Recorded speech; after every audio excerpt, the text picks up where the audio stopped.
The methodology that I have developed is called substance leadership. I have a belief that in order to get us to where we are today, we have been humans of survival. And let me tell you what I mean by that. We have done an amazing job at being better at surviving on this planet. So if we think about the medical advances that we've seen, the average age of death has increased by 20 years in just the last century. And this is amazing. But these advances come with their own new set of problems. We've got globalization, there's a lot more of us on the planet. We have combining tribes, which is great, but has its own set of challenges. And what I find is that we're just not being very nice to each other. I think that it's been great that we've been humans of survival, but we need to move to a place of being humans of substance. If we're going to survive into the future, if we're going to be able to really support and connect each other in this rapidly changing environment, we need to connect as humans in a very, very different way. Now, the methodology has three parts.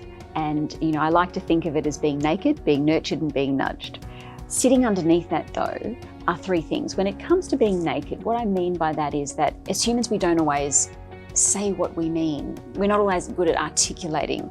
And I think when we can start to understand the science of human motivation, when we understand more about what it means to be human, when we understand our limitations as well as our great potential, we can start to work with each other in a very different way. And this is all about getting to the truth. At the end of the day, as humans, we don't often work with the truth, and we need to get better at peeling back the layers and getting to there. When it comes to being nurtured, this is all about that idea of psychological safety, that our brains are designed to look for threat and to respond to threat. And we need, as leaders and as team members, to be able to provide that safety for our colleagues. And by safety, I mean feeling that we can speak up, feeling that we can take risks. And what this requires of leaders in particular is exceptional self-leadership. We need to be looking and understanding ourselves, who we are as humans in a very different way. We need to be able to self-regulate our emotional responses. We need to understand when we are biased. We need to understand when we are jumping to conclusions and making assumptions, because continuing to operate in that way is not going to help, in terms of the way we lead into the future.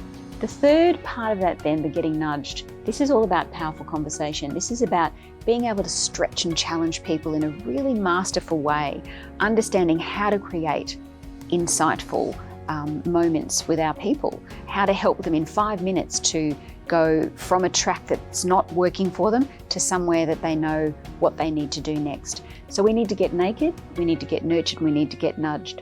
What that means then is that we have to be able to embrace vulnerability, we need to be able to be curious, and of course we need to bring a humility to the way we show up in the workplace every single day.